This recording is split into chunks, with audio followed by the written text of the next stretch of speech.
নমস্কার সকলকে। আজকের গল্পে দুটি চরিত্র, ঠাকুমা ও নাতি। এই গল্পটি থেকে একটি বার্তা উঠে আসবে, সেটি জানবো, কিন্তু আগে গল্পটি শুনে নিই। ঠাকুমা ও নাতি। নাতি পড়াশুনোর সুবাদে কলকাতায় থাকে, ছোট বাচ্চা, আর ঠাকুমা থাকেন গ্রামে। তো নাতি ছুটি পায়, ঘুরতে আসে, গ্রামে ঘুরতে এলো। ঘুরতে এসে ঠাকুমাকে জিজ্ঞেস করলো, আচ্ছা ঠাকুমা, জীবনে কি করে আমি সফল হতে পারবো, বা আমি একজন সাকসেসফুল পার্সন যেটাকে বলে সেটা হতে পারবো? How is it possible? কিভাবে এটা সম্ভব? ঠাকুমা কিছু বললেন না। ঠাকুমা ঘরের বাইরে গেলেন, দুটি গাছের চারা নিয়ে এলেন। নিয়ে এসে বললেন, নাতি তো খুব ছোট, বললেন যে এই একটি চারা আমি ঘরের ভেতরে টবে পুঁতলাম, আরেকটি চারা ঠিক ওই নারকেল গাছের পাশে যে ফাঁকা জায়গাটা আছে ওখানে পুঁতলাম। আচ্ছা তুমি বলো তো, যে এই দুটি গাছের মধ্যে কোন গাছটি সব থেকে বেশি বড় হবে? নাতি অনেকক্ষণ ভাবার পর বলল যে আমার মনে হয় ঘরে যে গাছটি পুঁতেছ সেটি বেশি বড় হবে।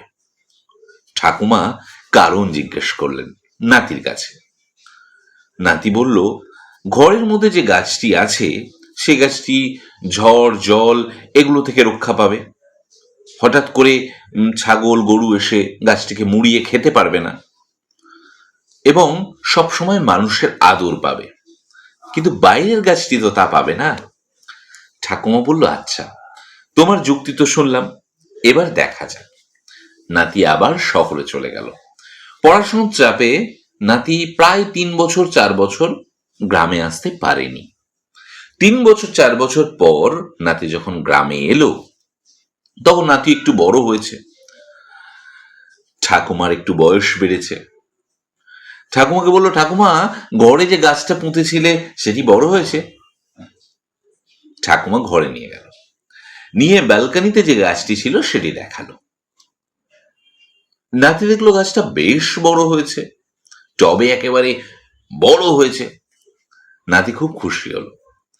বাইরে যখন বেরোলো তখন দেখলো সেই ছোট্ট গাছটি যেটা নারকেল গাছের পাশে পুঁতেছিল ঠাকুমা, সেটি কাণ্ড শাখা প্রশাখা ছড়িয়ে এক বিরাট গাছের আকার নিয়েছে। নাতি তো অবাক, ঠাকুমাকে হাত ধরে এনে গাছের সামনে এনে জিজ্ঞেস করলো, এ তো এরম কেন হলো? ঠাকুমা মুচকি হেসে বললেন, তুমি বলেছিলে ঘরে যে গাছটি পোঁতা হয়েছে সেটি মানুষের যত্ন পাবে, ঝড় বৃষ্টি এগুলো থেকে রেহাই পাবে, কিন্তু ওটা টবের মধ্যেই সীমাবদ্ধ, ওটা ওইটুকুই বেড়েছে। কিন্তু বাইরের গাছটি হয়তো ঝড় বৃষ্টি সবকিছু ওর ওপর দিয়ে গেছে, মানুষেরা তো যত্নও পায়নি, কিন্তু ও পরিবেশের সঙ্গে নিজেকে মানিয়ে নিতে পেরেছে। এবং যখন খুব ঝড় হয়েছে, সে তার কাণ্ড এবং তার মূল মানে গাছের শেকড় চারদিকে ছড়িয়ে মাটিকে শক্ত করে ধরেছে। ফলে কি হয়েছে, সে আরো বড় হয়েছে। যে কাজ বেশি করে তার মধ্যে কাজের ক্ষমতা আরো বাড়ে।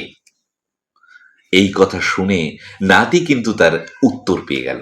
অর্থাৎ পরিস্থিতির সঙ্গে সামাল দিতে গেলে পরিস্থিতির সঙ্গে মোকাবেলা করতে হবে, বরং তার ভয়ে যদি ঘরে আমি লুকিয়ে থাকি তাহলে কিন্তু কিছুই হবে না।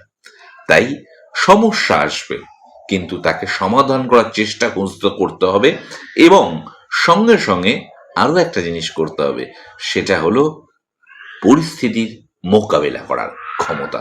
ওটা কিন্তু এমনি চলে আসে, কিন্তু সামনে দাঁড়াতে শিখতে হবে, পালালে হবে না। নমস্কার।